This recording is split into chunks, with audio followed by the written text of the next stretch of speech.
On October 24th, 2023, Mike Ybarra, the Blizzard president at the time, had posted, "Fun day at Blizzard Entertainment, and they did a great job welcoming Xbox and the Xbox team to campus.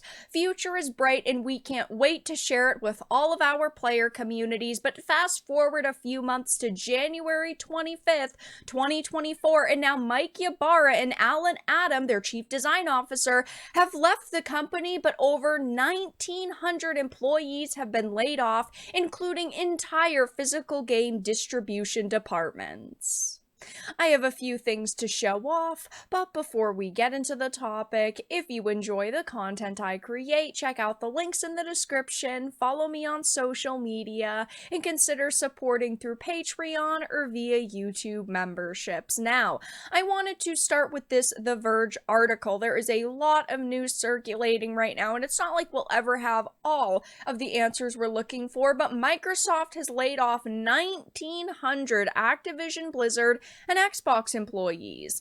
It says Microsoft is laying off 1,900 employees at Activision Blizzard and Xbox this week. While Microsoft is primarily laying off roles at Activision Blizzard, some Xbox and ZeniMax employees will be impacted by the cuts. Now, this isn't very surprising to hear, right? The industry at the moment is in a rough place. Tons of companies are downsizing, and of course, Microsoft is no stranger to that, but they just made the $69 billion acquisition not very long ago, and they promised that they were going to try their best to keep teams together and continue to work on future projects that people are excited for. And now they've actually ended up canceling one of the games that they were working on. Of course, over the years, Blizzard has canceled many games many times. We have Crixa, Pax Imperia 2, Shattered Nations, Warcraft Adventures, Nomad, and the most notable ones, StarCraft Ghost and Titan, a sci-fi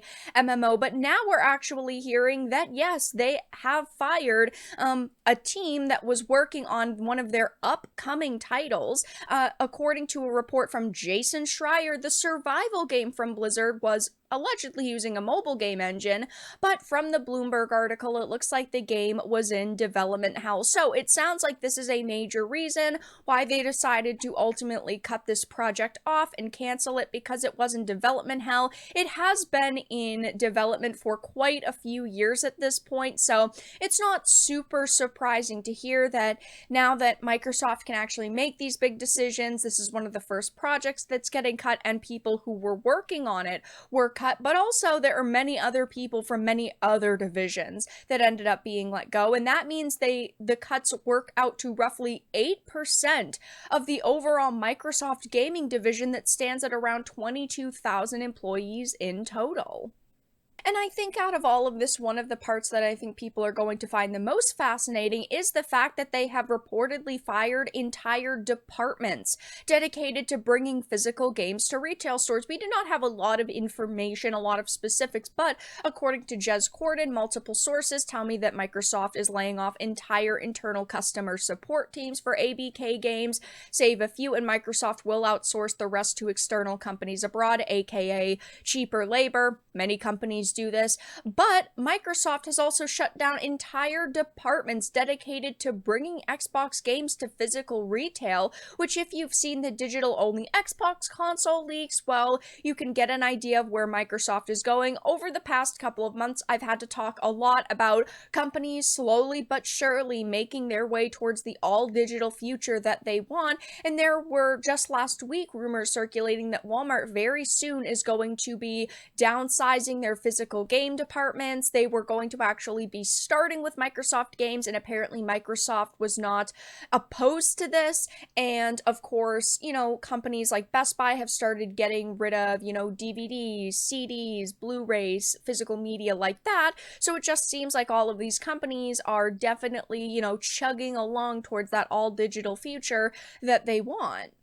And I understand that a lot of these layoffs are because of the state of the tech industry, but it's very notable they've essentially wiped out an entire division dealing with physical media releases. I mean, let's be honest, Activision Blizzard doesn't release a ton of games, but they do release Call of Duty every year or every other year, and that has been a giant seller. So does that mean there will be no more physical Call of Duty releases? Will they shift other workers into this department? These layoffs are significant because, as I've mentioned, the countdown to an all-digital future is here, and it seems to me that these are more than just part of the current round of corporate layoffs that are hitting sectors all over, but part of the strategic maneuver to end the sales of physical media once and for all. And headed back to the article, Phil Spencer had, of course, confirmed the layoffs, and alongside those, the Blizzard president Mike Ybarra has decided to leave the company. As many of you know, Mike previously spent more than 20 years at Microsoft, and now that he has seen the acquisition through as Blizzard's president, he has decided to lead the company, Matt Booty said, and of course, Alan Adam, Blizzard's chief design officer, is also leading the company. Now, these could have been planned departures, because if you look at someone like Bobby Kotick, he was out at the beginning of January when the acquisition was all done, all set. They had everybody in the new positions, everybody was ready. So these could have been planned, departures. Maybe, it actually turns out that Mike and Alan just were not happy and decided to leave on their own terms. It's not like they're ever going to say straight up what it was, but of course both of them took to social media to say, we're so proud of everyone we worked with over the years.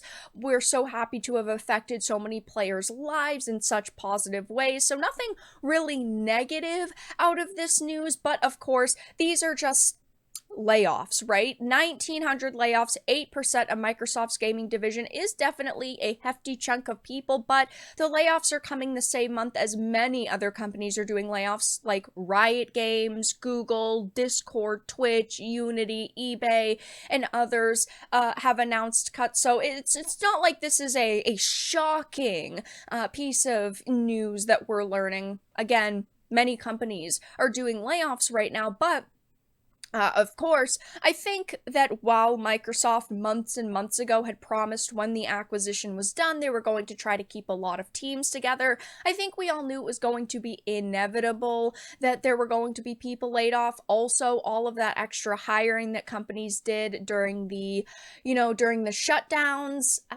is finally catching up with them. That, COVID boom is kind of done now. I mean, the gaming industry did grow quite a lot during the lockdowns because so many people were at home looking for things to do, which was great for the gaming industry. And it's not like the gaming industry wouldn't have grown without that boom, but companies decided to put a lot more money into new projects. They decided to, hire a lot of new people, and that bubble has finally burst. So it does mean all of these companies are now going through layoffs. I mean, Microsoft last announced big layoffs a year ago affecting 10,000 employees. The software maker is actually due to report fiscal earnings next week, which for the first time will include results from the impact of the Activision Blizzard acquisition. Of course, Matt Booty's statement was like, oh my gosh, we're so sad to see so many people go, and we want to continue exceeding the expectations of Blizzard players. But let's be honest, Blizzard has not been very loved in the eyes of gaming consumers over the past few years. A lot of their players have been extremely disappointed in some of the directions they've gone in, and actually people on social media are pretty upset they've decided to ultimately cancel this new upcoming survival game. I mean, obviously it sounds like it was in development hell. Allegedly this game was supposed to have a $50 million budget, and they already had teams working on it. They've had teams working on it for about a year and a half at this point, so they had to have had a decent amount of game there. I mean, if you look back at some other titles they've had, something like Titan, there were dev builds leaked. StarCraft Ghost, there was dev builds leaked. But it just seems like, right now Microsoft is deciding to do some major downsizing when it comes to Blizzard and Xbox employees. And no matter what type of statements, the people like Matt Booty put out and Phil Spencer put out, it's still people getting laid off, and that is going to upset many, many individuals, especially gamers who are looking forward to upcoming projects. I mean, Only time will tell if they end up doing more cuts or if this is all we're really going to see for the next year, because yes, last year at the beginning of the year we saw the same exact thing happen with Microsoft. Only time will tell, but yes, right now it seems like Microsoft has reportedly fired entire departments dedicated to bringing physical games to retail stores, and of course nearly 2,000 employees have been let go. But that's all that I really had to discuss in this video. Let everyone know your thoughts in the comment section down below. If you enjoyed this and of course found it important and informative, make sure to give it a like, share it, and subscribe to the channel. And of course, if you didn't, make sure to give it a dislike. I appreciate your support either way, but I will talk to you all again in the next video really soon.